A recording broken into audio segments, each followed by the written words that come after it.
Gracias por acompañarnos como cada día aquí en A la Medida. Qué gusto poder compartir contigo. Julio, ¿cómo estás? Buenas noches. Gracias, Sandy. Muy buena noche para ti y para todos los televidentes que nos ven ahí en casita. Somos TN23 y su programa A la Medida, el análisis de la noticia. Y bueno, hoy vamos a estar analizando precisamente las manifestaciones que se llevaron a cabo hoy, también algunas medidas que se tomarán y bueno, tú estás listo con el análisis. Totalmente, Sandy, estamos listos, pero antes conozcamos algo, ¿eh? Los titulares, bienvenidos, iniciamos.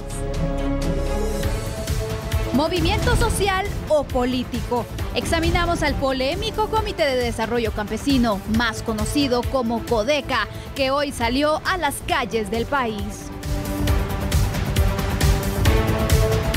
Denuncia penal por agresión. El ministro de Salud afirma que reconoció por lo menos a una de las personas que lo agredió ayer afuera del Congreso. La soberanía nacional. Álvaro Arzúa Escobar pidió que no se permita a extranjeros dar lineamientos. Jimmy Morales recordó que las grandes naciones se construyen respetando la soberanía. Valdetti se defendió. La ex vicepresidenta rechazó las acusaciones y afirmó que podría haberse ido del país, pero que decidió enfrentar a la justicia. La gasolina podría subir de precio. El impacto del huracán Florence en Estados Unidos y los conflictos geopolíticos son la receta perfecta. Enfrenta 10 años de cárcel. El expresidente de El Salvador, Elías Antonio Saca, fue condenado por un caso de corrupción.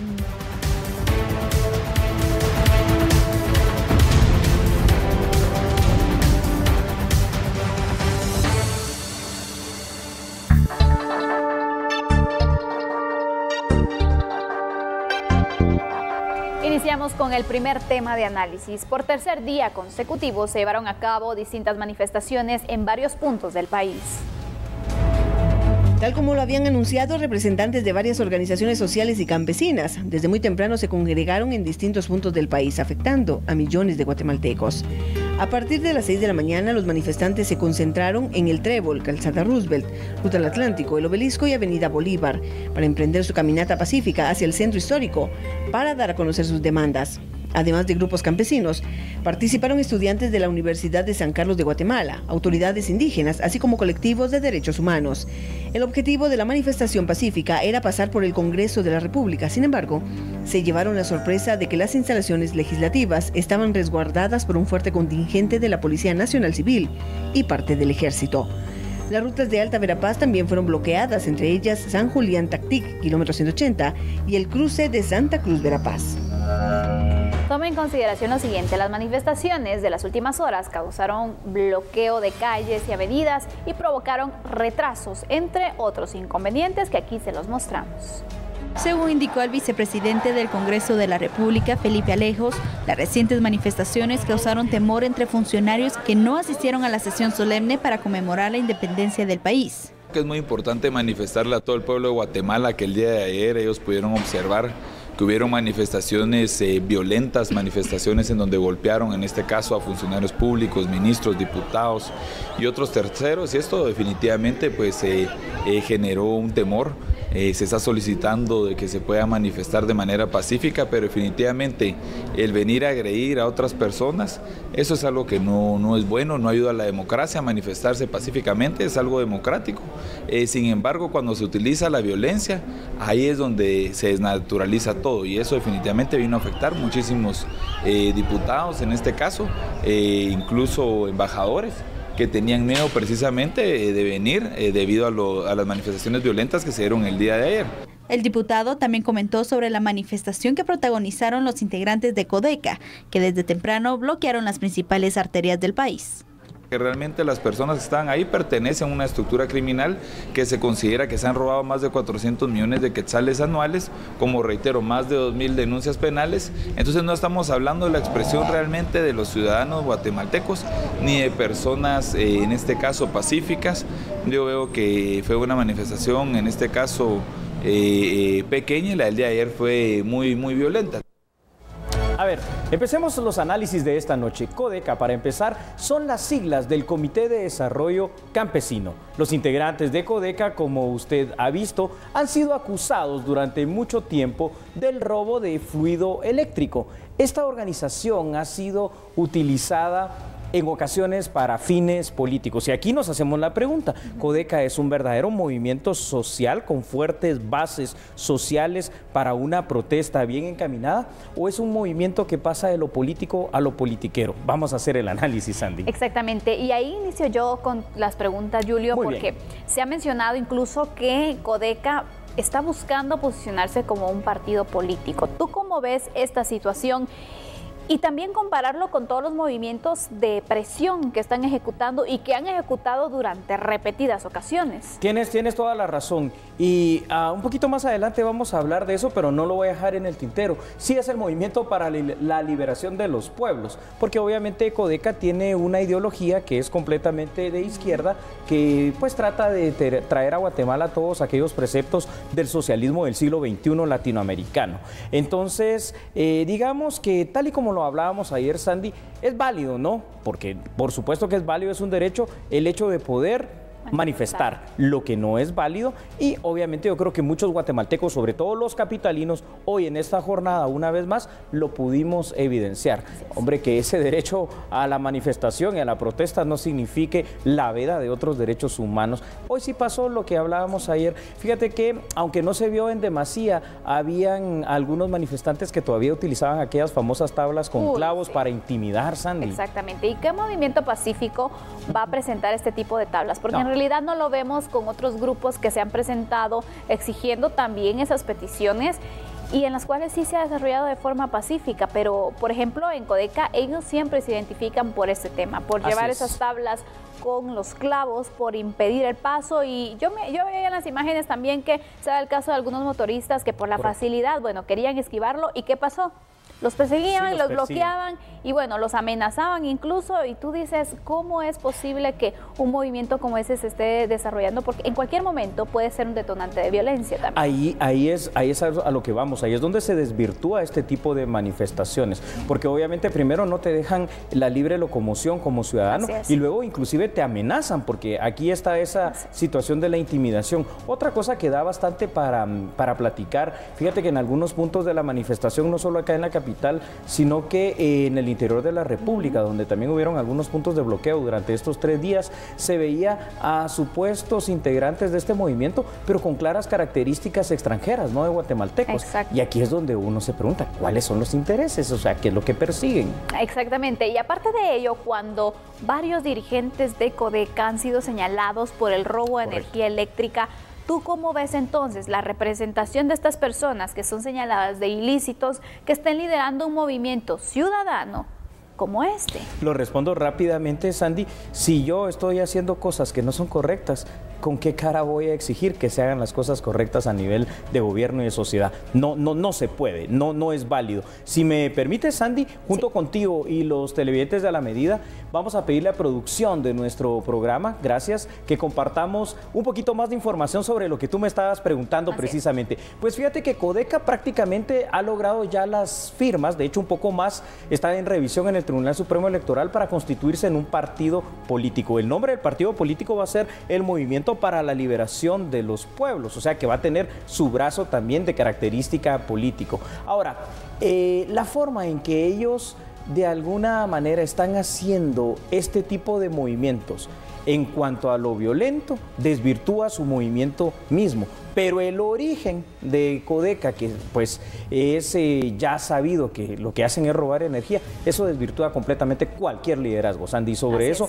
podemos analizar también en esta noche. Definitivamente, pero aparte de ello, ellos realizan diferentes peticiones que luego de ver entonces esta situación de que son señalados de ilícitos como el robo de energía, de ver las acciones que toman, cómo se desarrollan estos bloqueos, nos preguntamos, ¿en realidad tienen causas para poder manifestar o solamente se está utilizando para poder pues coaccionar o para poder ejercer presión social. Se está utilizando para eso último que tú dijiste, ya casi para ir concluyendo este tema, Sandy, y para intereses aviesos, porque tendrán algún tipo de situación también de interés económico. Yo me pregunto también de dónde sale el dinero para movilizar a toda esta gente. Y para darles de comer también. Para darles de comer, para traerlos a la capital, para pagarles el día, porque de gratis no creo que vengan, ¿sabes, Sandy? Entonces hay que tener mucho cuidado con esto.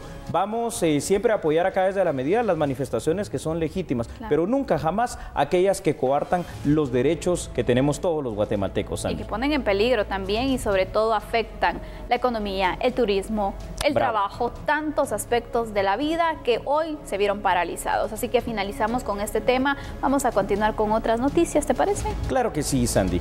Vamos a ir a corte y no nos cambie, por favor.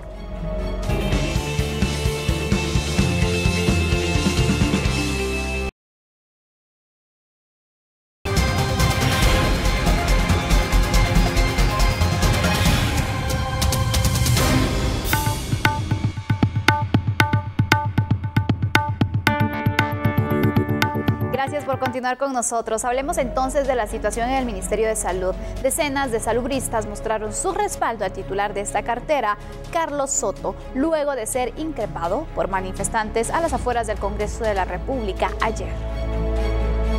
Nosotros ayer cuando vimos las noticias, creo que todos nos encolerizamos. Estamos de acuerdo con las manifestaciones, pero manifestaciones pacíficas, no a la violencia. Le voy a tomar algunas acciones legales, ¿verdad? No voy a decir contra quién, pero sí voy a tomar una acción legal seria contra alguna persona identificada de ayer. Yo repudio ese tipo de actitudes, obviamente, ¿verdad? Yo entiendo que es gente que está molesta, es gente que no tiene la capacidad cerebral realmente para analizar las cosas, sino que tiene la capacidad de confrontar a la población. No importa, el tema es no importa de dónde venga cada quien y qué quiera hacer cada quien. Lo que pasa es que nos están confrontando al pueblo de Guatemala, y esa confrontación está llegando ya a límites que no deberían pasar. El funcionario descarta que las agresiones que recibió fueran parte de salubristas, por lo que pide a las autoridades de seguridad investigar dicho caso. Como siempre, acá en A la Medida, el análisis de la noticia. Veamos qué bases existen para esto. El artículo 28 de la Constitución Política de la República de Guatemala reza que los habitantes de la República tienen el derecho de dirigir individual o colectivamente peticiones a la autoridad competente, la cual está obligada a tramitarlas y deberá resolverlas conforme a la ley. Es precisamente en este contexto que el ministro Soto, como cualquier otro ciudadano, va a hacer uso de ese derecho de petición que le da la Constitución ante los organismos jurisdiccionales correspondientes y pertinentes por las agresiones, en particular verbales y también de alguna forma físicas que sufrió el día de ayer en estas manifestaciones de las cuales hemos venido hablando, Sandy. Así es, Julio. Cuando el ministro da a conocer entonces esta situación que va a interponer las medidas legales correspondientes, se generó el debate, porque algunos indicaban, ¿por qué es que va a accionar en contra de personas?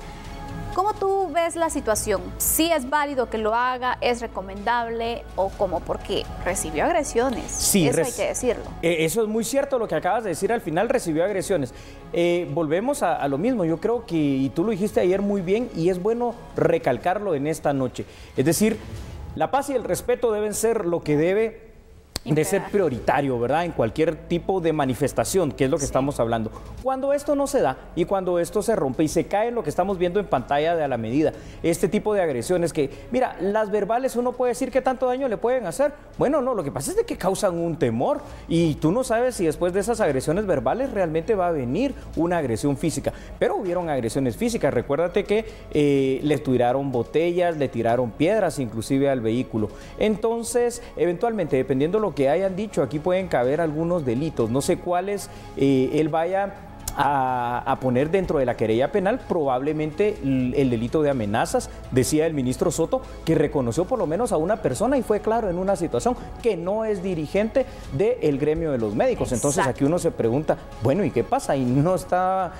supuestamente eran personas interesadas en este tema. No, se ve que es gente con otro tipo de intereses. Oportunista, más bien. Definitivamente. Oportunista, Sandy Bravo. Y mira, a mí me llama la atención porque aquí o sentamos un precedente o Correcto. agravamos la situación. ¿Cuál va a ser el panorama que se puede presentar o que se podría presentar? Mira qué interesante lo que acabas de decir. Tienes razón. Es que si no sentamos un precedente en este momento, lo que va a pasar conforme vayan dándose este tipo de manifestaciones pacíficas, que ojo, Sandy, de pacífica lo que tienen es el nombre, porque se están saliendo ya de eso, es que cada vez las agresiones, las intimidaciones y los hechos de coacción en contra de cualquier ciudadano van a ser cada vez más fuertes. Por eso quizás sí sea muy bueno empezar a poner un alto a estas situaciones. Si me permites, otra vez contigo, con todos los televidentes de La Medida y producción del programa, compartiremos un poco más de información para ir ahondando y profundizando en este análisis. El ministro Soto reconoció, como te decía, por lo menos a una persona, afirmando que los agresores no son para nada parte del gremio de los salubristas. Aquí vamos a ver dentro de la parte penal, cuando es derecho penal no se llama demanda, la demanda es una cuestión civil, se llama querella. La querella penal puede presentarse eventualmente por ya sea asociación ilícita, amenazas, retención ilegal, y el Ministerio Público aquí tiene una situación también muy importante. De oficio va a tener que investigar porque las imágenes, Sandy, son evidentes. Definitivamente. Aparte de eso, a mí me sorprende cómo se ha perdido el respeto a las autoridades, Sí. porque hay que mencionarlo, ellos tienen una investidura la cual se tendría que respetar, y vemos entonces cómo hay grupos que son ajenos a distintas causas que se aprovechan precisamente de ese mensaje para poder utilizarlo con vaya a saber qué fines. Sí, esa es la situación. Vaya usted a saber, como tú dices, qué fines aviesos, qué fines oscuros están detrás de todo esto. Ahora, fíjate que te digo algo, ¿qué pasa si en lugar de un ministro hombre hubiera sido una ministra mujer? Ya solo con el tema de la agresión verbal, por ejemplo, todo lo que se le dijo ayer al ministro, ahí ya hubiera caído en uno de los 5 tipos de violencia que marca la ley de femicidio y violencia contra la mujer. Entonces, ahora que sea hombre no significa que pues se pueda permitir esta situación, pero sobre todo tú dijiste algo muy importante, cómo estamos perdiendo aquí en Guatemala el respeto a nuestras autoridades, y si esto lo mira nuestra juventud va a pensar que es lo correcto, lo normal y la forma justa de manifestar, y no es así para nada el rumbo correcto. Y aparte de eso, Julio, este tema de la dignificación salarial, la dignificación de condiciones de trabajo también para los médicos, se ha venido buscando. Los médicos han realizado diferentes manifestaciones pacíficas, hay que mencionarlo, han estado esperando respuesta, han estado reuniéndose también con el Ministerio de Finanzas, con Salud, y el ministro le dio seguimiento, fue a presentar una propuesta al Congreso de la República, y lo reciben de esa forma personas que no son del gremio. Creo que para concluir este análisis nos tenemos que quedar con lo que acabas de decir de una manera tan puntual. El gremio de salud se ha comportado a la altura y ha tenido la paciencia del caso. Y ayer que el señor ministro se presenta para pedir esas ampliaciones presupuestarias, es recibido al salir del Congreso de esta manera por un grupo de manifestantes que lo que quieren es continuar con esa mala polarización de la sociedad guatemalteca, en la cual se confrontan unos con otros, autoridades con ciudadanos, y realmente esto no es posible. Así que, ojo guatemaltecos, no nos dejemos engañar por estos malos grupos que están haciendo esto. Y de esta manera le vamos a poner fin en este momento a este análisis, Andy. Vamos a concluir con el tema y finalizo con lo siguiente. Son las minorías los que están quedando mal, así que sigamos entonces con las diferentes peticiones de forma pacífica, porque es un derecho, y bueno, de una forma ordenada también. Excelente, Sandy. ¿Continuamos con otras noticias? Por favor, claro que sí.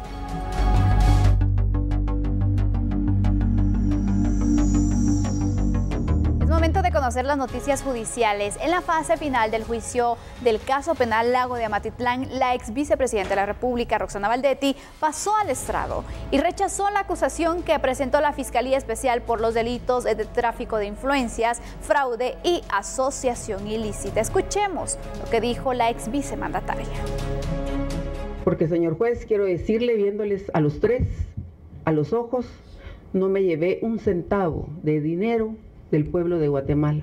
Con estas palabras, la ex vicepresidenta de la República, Roxana Valdetti, inició a declarar en el juicio caso Lago de Amatitlán, donde la Fiscalía acusó a 14 personas de la creación y adjudicación de un contrato de 130 millones de quetzales a una empresa israelí para la limpieza del lago con aplicación de una fórmula.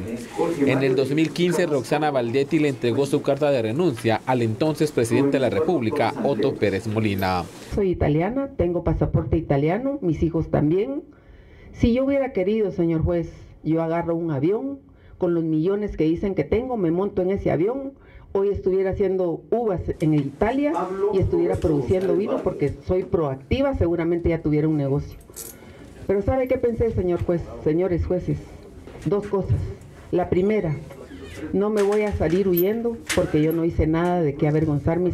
Según la ex vicemandataria, una señal divina le iluminó para tomar la mejor decisión, y esta fue quedarse en Guatemala a enfrentar la justicia. Espéreme, yo le voy a preguntar a mi papá supremo, a Dios, qué es lo que él quiere que yo haga. Al día siguiente, señor juez, del lado del palacio amaneció con sol. Era agosto, 11 de agosto, un sol radiante, y del lado del aeropuerto había una nube negra. Y yo entendí y leí que Dios lo que quería era que me quedara. Mientras el juicio llega a su fase final, Roxana Valdetti, como madre, le da un mensaje a sus hijos cada fin de semana cuando llegan a visitarla a la cárcel para mujeres Santa Teresa en la zona 18. Se lo digo a mis hijos cada domingo que me llegan a ver. No bajen la cara porque su mamá no se robó un centavo. El miércoles 19 de este mes, el Ministerio Público presentará sus conclusiones, es decir, solicitará que cada uno de los acusados sean condenados a prisión por defraudar al Estado guatemalteco. Con imágenes de Gabriel Hernández, un reporte de Hugo Morales. Bueno, y continuemos con las noticias judiciales. La próxima semana finalizará el juicio que enfrenta el exministro de Gobernación Mauricio López Bonilla y otros exfuncionarios de esa institución. Acá, en A la Medida, la información.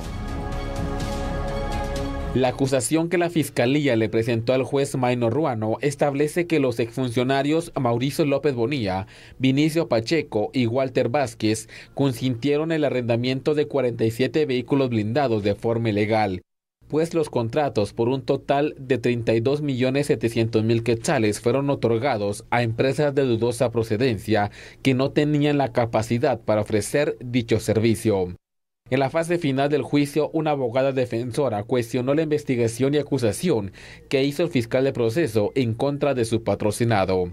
¿A qué se refiere, señor juez, cuando tiene que ser clara y precisa? Si nos damos cuenta, señor juez, toda acusación tiene que llevar tiempo, lugar y modo. Pero si esas circunstancias tampoco se dan en la acusación, ni siquiera se puede establecer en dónde mi defendido firmó ese contrato, porque no lo indica en la acusación, señor juez. El juicio se retomará el jueves 20 de este mes. El juzgador le dará la palabra a los exfuncionarios Mauricio López Bonilla, Vinicio Pacheco y Walter Vázquez para realizar una última petición. Seguidamente, el juez Maynor Ruano analizará el proceso para dictar sentencia y determinar si los procesados son inocentes o culpables.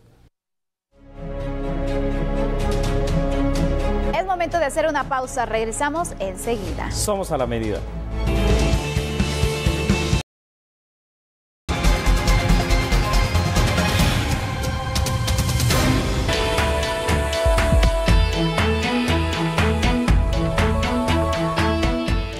De soberanía nacional. Por el 197 aniversario de la independencia de Guatemala, el presidente de la República, Jimmy Morales, brindó un discurso en la sesión solemne que se realizó este día en el Congreso de la República, donde se refirió precisamente a la soberanía. Inicio con la piedra fundamental de nuestro sistema de derecho, la Constitución Política de la República de Guatemala. El acta, que fue firmada el 15 de septiembre de 1821, narra desde ese entonces algo que sigue vivo y sigue latente en el corazón de nuestro pueblo. Esa fe ha unido verdaderas marchas de cientos de miles de guatemaltecos, no de una iglesia, no de una religión o de un credo, sino de cientos, y repito, cientos de miles de guatemaltecos que creen en la vida y creen en la familia. Me quiero referir a esas manifestaciones de cientos de miles de guatemaltecos que caminaban juntos. Unos oraban, otros cantaban. Nadie destruía, nadie agredía. Todos tenían un mismo pensamiento. ¿Hay libre emisión del pensamiento en Guatemala? Sí. ¿Hay una constitución que la respalda? Sí. ¿Hay una ley constitucional que respeta y permite la libre emisión del pensamiento? Sí. Pero libertad no significa golpear, abusar, romper, manchar. Y agradecemos a la comunidad internacional que nos acompaña porque están celebrando con nosotros esa independencia, esa soberanía, esa posibilidad que nos da de poder apoyar a los amigos en los momentos que lo necesitan. Porque Guatemala es amigo de sus amigos y es aliado de sus aliados. Hoy vuelvo a hacer un llamado a la paz, con esa gran necesidad que tenemos de trabajar, de producir y de vivir en paz. Hago un llamado más a la unidad, a la celebración cívica del 197 aniversario de nuestra independencia y poderles decir con la frente en alto y con todo el corazón: Dios bendiga a Guatemala, Dios les bendiga a ustedes. Asimismo, el presidente del organismo legislativo, Álvaro Arzú Escobar, brindó también declaraciones en este discurso. Es un momento propicio para hablar del tema que nos convoca hoy al Congreso. Me refiero a la independencia, a su espíritu original y a la permanente amenaza a la que está sometida. Los últimos 3 años, y en particular los últimos meses y semanas, han sido intensos en la vida política nacional. Nadie, en su sano juicio y con sentido común, se opone a la lucha contra la corrupción. Pero de ahí a que esta lucha se utilice como arma política en contra de los adversarios ideológicos, hay un abismo de diferencia. Debemos, por tanto, luchar por una sociedad soberana, por una sociedad que delibera, que no pierde el rumbo de la libertad individual y la autodeterminación como nación. Hay una mayoría silenciosa de guatemaltecos que está despertando y ve con preocupación cómo una minoría desea imponer una agenda que pretende destruir a la familia, sus valores y la tradición que nos legaron nuestros padres y nuestros abuelos. La cooperación internacional se ha convertido en una necesidad, pero que sea una necesidad no significa que se practique como una imposición. Los convenios y acuerdos internacionales expresan intereses concretos y coyunturales, mientras que las leyes de una nación expresan la naturaleza, la voluntad y la historia de un pueblo. Debemos, si queremos, mantener relaciones armoniosas con todos los países, pero esas relaciones deben de estar fundamentadas sobre una base de respeto mutuo. Guatemaltecos, no permitamos que continúe la división entre nosotros. No permitamos que vengan a decirnos qué pensar, cómo vivir, cómo debemos educar a nuestros hijos. Nadie, mejor que nosotros, sabe qué es lo mejor para nuestras familias. Nadie tiene el derecho de decirnos cuál es nuestro destino, porque solo nosotros sabemos de dónde venimos y hacia dónde vamos. Pero nada de esto será posible si no contamos con el acompañamiento y la ayuda de Dios. Que viva una Guatemala libre, soberana e independiente. Bueno, y en este contexto entonces del 197 aniversario de la independencia de Guatemala, vamos a hacer el análisis de estos 2 discursos. Los discursos, tanto del presidente de la República, Jimmy Morales, como el presidente del Congreso, Álvaro Arzú Escobar, coincidieron en algunos puntos, como el manejo del término soberanía nacional como un eje central o columna vertebral del discurso. Morales también habló sobre países que se han vuelto poderosos por ese anhelo de libertad y porque su identidad se basa en esa libertad. Afirmó que la lucha por la soberanía es un extraordinario ejemplo que se ha seguido y que Guatemala tiene que ir construyendo tanto esa identidad como esa soberanía día con día. Entonces, para esta primera parte del análisis de los discursos, tenemos esto sobre la mesa de la medida, Sandy. Así es, Julio, y definitivamente marca la búsqueda de esa soberanía, mantener la soberanía, la independencia que se tuvo de Guatemala, obviamente. Entonces, algo que se tiene que mantener y algo que también se ha criticado desde ese punto, porque hemos visto que en repetidas ocasiones diferentes grupos, diferentes países incluso han intentado pues mandar o venir a decir qué hacer en nuestro país. Tienes toda la razón. Yo creo que muy rescatable de esta primera parte del análisis es lo que tú dices. El tema de soberanía es algo que los guatemaltecos tenemos que entender bastante bien, porque va amarrado también a otro concepto que a veces el guatemalteco no tiene tan arraigado: la identidad, el sentirnos completamente orgullosos de ser guatemaltecos. A veces cuando tú haces unas encuestas, experimentos sociales, ¿verdad? En las ciencias sociales, ¿usted qué es? Yo soy quiché, yo soy quechí, yo soy esto, yo soy lo otro, pero pocas personas te dicen con toda esa certeza: yo soy guatemalteco. Y eso es lo que tenemos nosotros que ir sembrando en nuestros corazones, en nuestras mentes y en la de nuestros hijos. La identidad nacional, y esa identidad pues conlleva también ese ejercicio de la soberanía, Sandy. Y sobre todo ese tema va arraigado mucho a la búsqueda del bien común. Bravo. A buscar precisamente tener un buen país, a buscar tener las mejoras, a buscar pues seguir esos movimientos positivos que se pueda dar para mejorar las condiciones del país. No encerrarnos entonces en aquella negatividad, en aquellos movimientos que dejan muchas dudas en realidad de las intenciones. Totalmente cierto lo que estás diciendo. Para ir concluyendo este tema, le voy a pedir a producción de la medida, solamente de una manera rápida, vamos a ponerle en pantalla a usted, por favor, ahí en casita, lo siguiente. Ambos presidentes hablaron también acerca de la defensa de lo que es la familia nuclear, coincidieron en eso, es decir, aquella familia constituida por papá, mamá e hijos, ¿verdad? Álvaro Arzú Escobar fue muy claro hablando de la corrección política, afirmó que se deben de cuidar los recursos naturales y que también rechazó la lucha contra el tema del uso de la politiquería o mala política en el tema de la lucha contra la corrupción. Creo que hay tintes y aristas importantes en estos discursos, pero hay otros órdenes informativos que también tenemos que ver esta noche, Sandy. Así es, concluimos entonces con el tema, siempre mencionándole que ya que estamos precisamente próximos a conmemorar un aniversario más de independencia, tenemos que pensar en eso, en la unidad nacional. Continuamos con otras noticias. Y bueno, en otro tema, cerca de 60 ONG serán evaluadas por la cartera de salud. El objetivo es determinar su continuidad o el retiro dentro del sistema salubrista. A la fecha se destinan más de 500 millones de quetzales para el pago de servicios que realizan diversos tipos de organizaciones. Creo que son como 60 ONGs que vamos a evaluar ahorita.